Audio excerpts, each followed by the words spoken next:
নারকেলের দুধ ছাড়া চিংড়ি মাছের মালাইকারিটা বানিয়ে নিয়েছি। দেখুন এটা প্রায় হয়ে এসেছে আর উপরে কত সুন্দর তেল ছাড়তে শুরু করেছে। এবার এটাকে এইভাবে একটু নাড়িয়ে নামিয়ে নেব, তারপর গরম ভাতে পরিবেশন করব। আর আপনারা দেখে নিন নারকেলের দুধ ছাড়া আমি এই রেসিপিটা কিভাবে বানিয়েছি। নমস্কার বন্ধুরা, নারকেলের দুধ ছাড়া চিংড়ি মাছের মালাইকারি বানানোর জন্য এখানে বেশ কিছু চিংড়ি মাছ আমি ধুয়ে নিয়েছি। এবার চিংড়ি মাছের লেজের দিকের যে কাঁটাটা আর মাথার দিকে যে একটা সুর মতন অংশ থাকে সেটা কেটে বাদ দিয়ে, আর এর পা আর সুর সব বাদ দিয়ে কেটে নেব। এখানে দেখুন চিংড়ি মাছগুলো কেটে নিয়েছি, আর মাঝখানে যে খোসা আছে একটা করে খোসা ছাড়িয়ে ভিতরে যে কালো একটা অংশ থাকে শিরা মতন সেটা ফেলে দিয়েছি। এবার এই চিংড়ি মাছগুলো ম্যারিনেট করে নেব। তার জন্য দিয়ে দেব পরিমাণ মতন লবণ, আর দিয়ে দেব পরিমাণ মতন হলুদ। এবার এই লবণ আর হলুদটা দিয়ে চিংড়ি মাছগুলো ভালোভাবে মাখিয়ে বেশ কিছু সময় রেখে দেব। এটা রেখে দিয়ে একটা মশলা করে নেব। এখানে একটা ছোট মিক্সিং জারে দুটো মিডিয়াম সাইজ পেঁয়াজ কেটে নিয়েছি, আর এখানে নিয়েছি বেশ কয়েক কোয়া রসুন, আদা কুচি, 4টে কাঁচা লঙ্কা আর একটা টমেটো কুচি, আর এখানে নিয়েছি 4টে কাজু বাদাম আর ভিজিয়ে খোসা ছাড়ানো কাঁচা চীনা বাদাম। বাদামগুলো ছাড়া সবগুলো আমি মশলা করে রেডি করে রেখেছি। আর এদিকে গ্যাসে বসিয়ে দিয়েছি বেশ কিছুটা সর্ষের তেল। তেলটা গরম হয়ে গেলে এই চিংড়ি মাছগুলো অর্ধেকটা পরিমাণ এর মধ্যে দিয়ে দেব। মাছগুলো আমি দুবারে ভেজে নেব।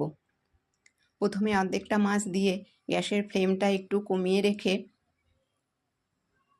1-2 মিনিট ধরে মাছগুলো ভেজে নেব। একটা পিঠ ভাজা হয়ে গেছে। এবার এটা এইভাবে উল্টে দিয়ে এই পিঠটাও 1 থেকে 1.5 মিনিট রেখে হালকা ভেজে নেব। এইভাবে একটা একটা করে উল্টে দেব আর মাছগুলো ভেজে নেব।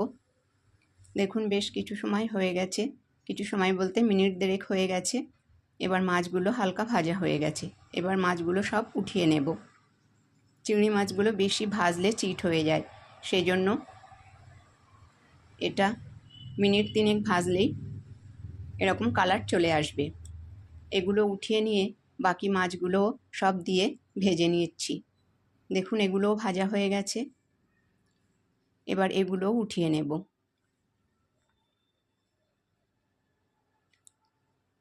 এইভাবে সব মাছগুলো উঠিয়ে নেব। এবার এই মাছগুলো ওঠানো হয়ে গেলে দেখুন এখানে সবগুলোই ভেজে নিয়েছি। মাছগুলো সব ওঠানো হয়ে গেছে। আর এবার এই তেলের মধ্যে দিয়ে দেব মশলা। এখানে নিয়েছি কয়েকটা লবঙ্গ, 3 পিস দারুচিনি আর 4টে মতন ফাটানো ছোট এলাচ। এটা দিয়ে এবার দিয়ে দিলাম 2টো তেজপাতা। মশলাটা একটু এই তেলের মধ্যে ভেজে নিয়েছি। তারপর এর মধ্যে দিয়ে দিচ্ছি মিক্সিতে পিষে নেওয়া পেঁয়াজ। পেঁয়াজটা আমি একেবারেই পিষে নিইনি, একটু দানা দানা মতন ভাব আছে। এবার পেঁয়াজটা হালকা করে ভেজে নিয়েছি। এবার এর মধ্যে দিয়ে দেব বাকি যে আদা, রসুন, কাঁচা লঙ্কা আর টমেটো পেস্ট। এটা সবটা দিয়ে দিলাম।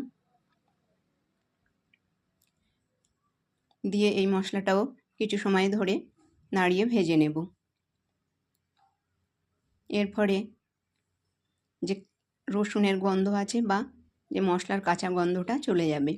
কিছু সময় হয়ে গেছে, এটা একটু তেলে নাড়াচাড়া করে নিয়েছি। এবার এর মধ্যে দিয়ে দেব স্বাদ মতন লবণ, আর দিয়ে দিলাম স্বাদ মতন বা পরিমাণ মতন হলুদ। এবার এর মধ্যে দিয়ে দিচ্ছি 1 চামচ করে লাল লঙ্কার গুঁড়ো আর জিরে গুঁড়ো আর হাফ চামচ ধনে গুঁড়ো দিয়ে দিলাম। দিয়ে এবার মশলাটা বেশ কিছু সময় ধরে কষিয়ে নিয়েছি। এবার এর মধ্যে দিয়ে দেব পিষে নেওয়া চীনা বাদাম আর কাজু। আপনাদের কাছে যদি কাজু না থাকে তাহলে চীনা বাদামটা ভিজিয়ে এইভাবে পেস্ট করে দিতে পারেন। কাজু দিলে সবথেকে ভালো হয়। আমি 2 রকম এখানে দিয়েছি। এবার এই মশলাটা বেশ কিছু সময় ধরে ভালো করে কষিয়ে নেব। এখানে নিয়েছি অল্প একটু গরম জল আর নিয়েছি গুঁড়ো দুধ। 10 টাকা দামের যে গুঁড়ো দুধের প্যাকেট আছে, এরকম প্যাকেট আমি এখানে 2টো নিয়েছি। এবার দুধটা আমি গুলে নেব। আমি নারকেল দুধের পরিবর্তে এই গুঁড়ো দুধ দিয়ে আজকের মালাইকারিটা বানাবো। গুঁড়ো দুধ দিয়ে বানালে বন্ধুরা অনেক সময় নারকেল দুধে গ্যাস অ্যাসিডিটি হয়, কিন্তু গুঁড়ো দুধ দিয়ে মালাইকারি বানালে স্বাদের একটু তারতম্য হলেও গ্যাস হওয়ার কোনো ভয় থাকে না, আর খেতেও ভালোই লাগে। আপনারা একবার এভাবে বানিয়ে দেখতে পারেন। দেখুন 2 প্যাকেট গুঁড়ো দুধ আমি এর মধ্যে গুলে নিলাম। আপনারা যদি এটা পাতলা করতে চান তাহলে দুধটা আর একটু জল দিয়ে গুলে নিতে পারেন। মশলাটা এখানে কষানো হয়ে গেছে। এবার এই গুলে রাখা গুঁড়ো দুধটা সব এর মধ্যে দিয়ে দিলাম। আমি এই রেসিপিটা বানিয়ে এখনই পরিবেশন করব, সেই জন্য আমি এখানে খুব বেশি পাতলা করছি না। আপনারা যদি আগে থেকে বানিয়ে নেন তাহলে একটু পাতলা করতে পারেন, কারণ এটা একটু বসে যায়। যাই হোক, দেখুন দুধটার এই মশলাটা সব ফুটে উঠেছে। এবার এর মধ্যে দিয়ে দিলাম একটু লাল লঙ্কার গুঁড়ো। এটা একটু কালারও আসবে আর একটু ঝালও হবে। এবার এর মধ্যে দিয়ে দিচ্ছি ভেজে রাখা চিংড়ি মাছ। চিংড়ি মাছটা দিয়ে এইভাবে একটু এই দুধের আর মশলার মধ্যে ভালো করে মিশিয়ে দেব। এইভাবে একটু মিশিয়ে দিতে হবে। তারপর গ্যাসের ফ্লেমটা মিডিয়ামে রেখে এটাকে ঢেকে মিনিট 3 থেকে 4 মিনিট ফুটিয়ে নেব। ফিরে এলাম প্রায় 4 মিনিট পর। দেখুন এটা হয়ে গেছে, কি সুন্দর তেল ছাড়তে শুরু করেছে এটা থেকে। দেখুন এটাকে ঠিক এরকম সময়ে নামিয়ে নিতে হবে, তা না হলে এটা আরও বসে যাবে। আর আপনারা একটু পাতলা করতে চাইলে এটা আর একটু পাতলাও করতে পারেন।